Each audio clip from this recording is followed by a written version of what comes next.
Hey, what's going on, everybody? My name is Logan, and this is the 49th line. If you're new here, especially if you came over from Jasmine Lane, thank you and welcome. That was quite a big surprise this morning, going from 50 followers to over 120. Sounds pretty cool. Thanks for watching. Hopefully, you stick around. I promise I'm only slightly unhinged. Now, listen, I'm not here to scream, but I am a little ticked off because I think we've lost the plot in this country, not just politically, but mentally as well. We have become so tribal that people will defend something they know is flawed just because it came from the right colored tie. That's insane, like genuinely insane.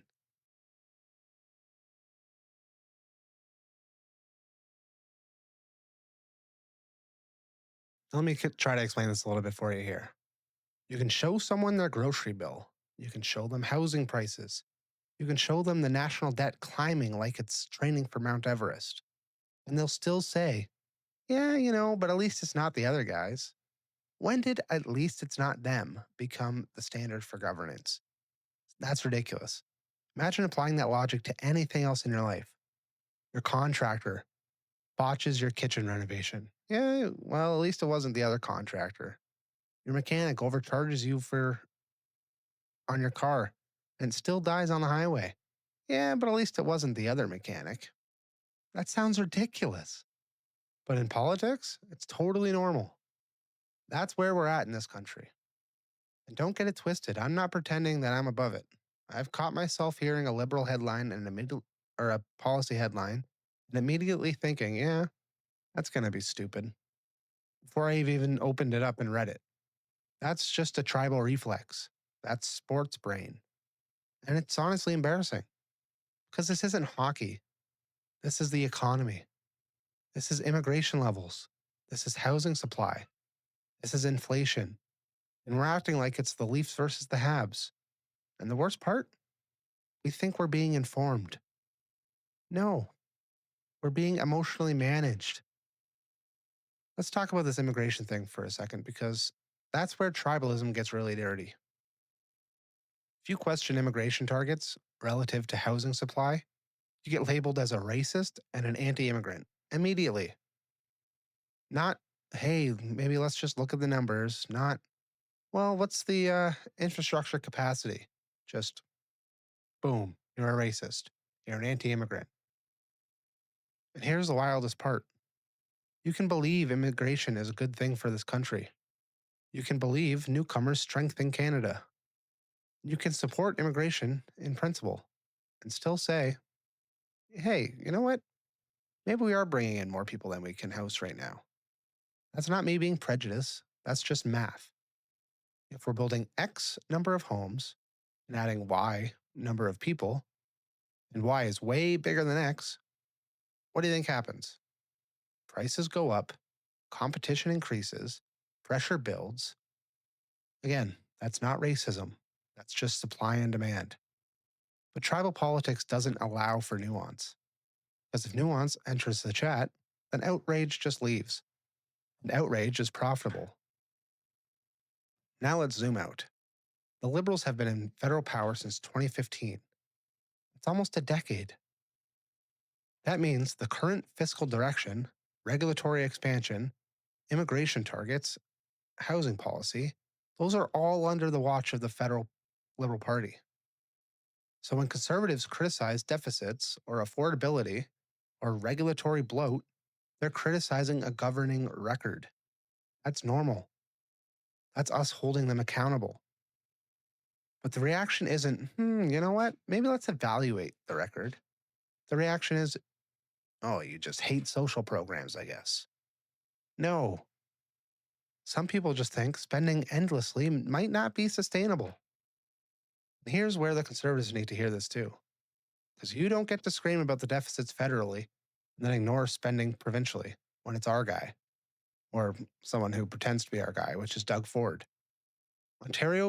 Doug Ford's Ontario budget projected around $204 billion in expenses. Net debt over $400 billion. Large EV subsidies. Massive spending commitments. That's not tiny conservative government. That's not libertarian paradise. And if you automatically defend it because the word conservative is attached to it, then you're doing the exact same thing. We don't need underground tunnels going under the 401 that aren't going to work. We don't need a massive spa to take over Ontario Place.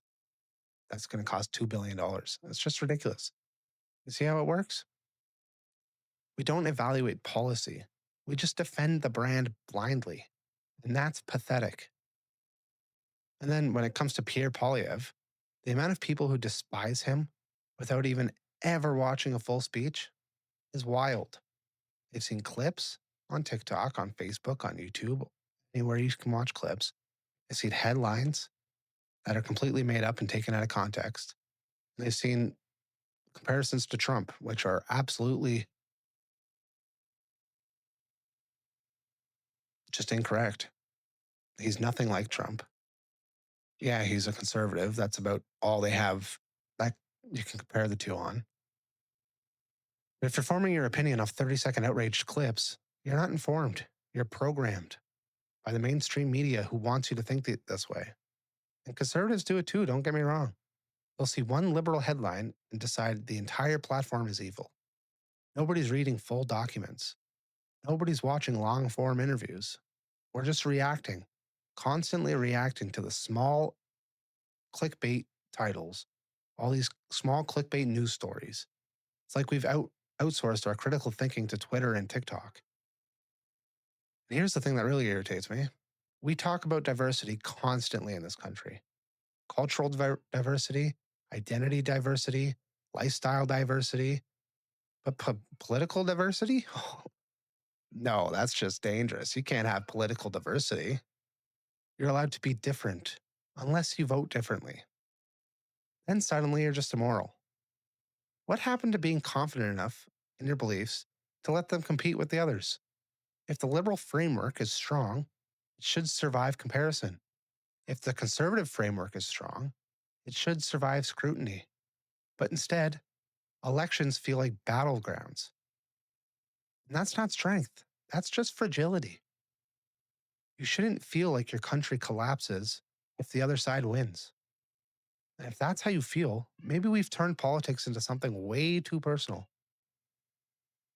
Because here's the uncomfortable truth: your grocery bill does not give a shit about party branding. Your mortgage rate doesn't care about party branding. And your rent sure as hell doesn't care about who won a debate.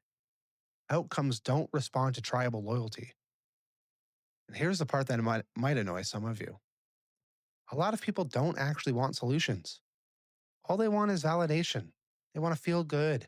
They want to feel like they belong. They want to feel like they're on the right side.